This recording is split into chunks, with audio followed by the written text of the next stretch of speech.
কিছু জিনিস ক্যামোফ্লেজও করা হয়। হ্যাঁ, সাইডে একজন বক্তা ছিল, বলতো ভালো, বাট এই করে অনেক ইয়াং জেনারেশনকে সে মোটিভেটেড করেছে, বাট সেখানেও কিন্তু অনেক মিথ্যাচার ছিল।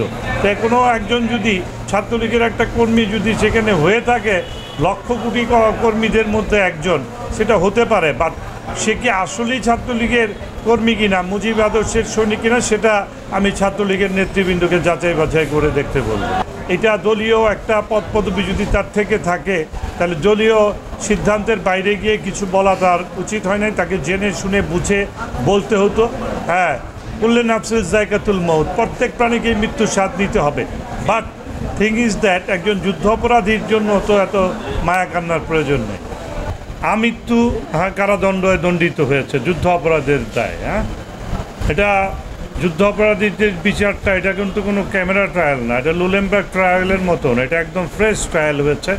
আসামিরা তাদের আত্মপক্ষ সমর্থনের সুযোগ পেয়েছে, গভর্নমেন্ট তাদের উকিল নিযুক্ত করেছে, সেখানে যুক্তিতর্কে তারা অভিযুক্ত হয়েছে, তাদের আপিলের সুযোগ ছিল, সব কিছুতেই ফেল করেছে তারা। হ্যাঁ, এবং তার মৃত্যুদণ্ড হয়েছিল, পরবর্তীতে সেটা যাবজ্জীবন হয়েছে, জেলে ছিলেন। সে তো এমন কিছুই যে ফ্যাক্টর না যে তাকে স্লো পয়জনিং করে মারতে হবে, অথবা বঙ্গবন্ধু মেডিকেলে এনে তাকে মারতে হবে। এটা একটা স্বাভাবিক মৃত্যু, মানুষের হার্ট অ্যাটাক হতে পারে, এটা অস্বাভাবিক কোনো মৃত্যু নয়। তো তারা বলছে এটা একটা পলিটিক্যাল ইস্যু, তারা তো রাজনৈতিক ফায়দা হাসিল করতেই চায়, তারা একটা মৃত্যুকে নিয়ে করলো, এখন করে না, এখনও জায়গায় জায়গায় করছে, কিন্তু ওখানকার মেডিকেল বোর্ড তো তাদেরকে ফেস করেছে। It's not of the matter of government, এটা একটা মেডিকেল ইস্যু। চিকিৎসার অবহেলাটা হলো কোথায়? এখন যদি জেলখানায় করতো, বলতো জেলখানা রেখে মেরে ফেলেছে, তাকে আনা হলো হসপিটালে, সর্বোচ্চ হসপিটালে বাংলাদেশের, প্রাইভেটগুলো তো না, সরকারির মধ্যে। হ্যাঁ, তো সেখানে এনে তাকে পরিপূর্ণ চিকিৎসা দেওয়া হয়েছে। এখন হায়াত মউত তো তারাই বলে আল্লাহর হাতে। এখন যদি কয় যে ডাক্তারের হাতে, তাহলে সে মানে কি বলবো, এই যে তাদের মিথ্যাচার, এই যে তাদের ধর্ম নিয়ে রাজনীতি, এইগুলারই একটা বহিঃপ্রকাশ। এটা মানে বিএনপিকে রাজনৈতিকভাবে মোকাবেলা করছে, আমরা জনগণের সাথে আছি, জনগণ আমাদের সাথে আছে, আমার নেত্রী জনগণের জন্য সার্ভ করছে।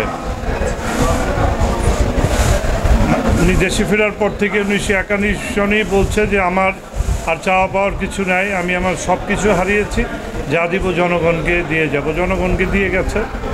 21 বছর পর লড়াই সংগ্রাম করে ক্ষমতা এসছে, সেই সময় খাদ্য ঘাটতির দেশকে খাদ্যে উদ্বৃত্ত দেশে পরিণত করেছে, তার জন্য সেরেস পুরস্কারে ভূষিত হয়েছে, গঙ্গার পানির ন্যায্য হিস্সা নিয়েছে, পার্বত্য শান্তি চুক্তি করেছে, অনেক কিছু। সেটা that's the time of 96 to 2001। এরপরে আবার সেই ষড়যন্ত্র, গ্যাস দিল না, হ্যাঁ, আমেরিকা নিতে চেয়েছিল ভারতের দিয়ে পাইপলাইন করে, কিন্তু সেটা না দেওয়াতেই আবার ষড়যন্ত্র, আবার যখন 2008-এ ক্ষমতা এসছে, এরপরে তো শুধু উন্নয়ন আর এই উন্নয়ন। এগুলি কি বলবো? পদ্মা সেতু, এলিভেটেড এক্সপ্রেসওয়ে, হ্যাঁ,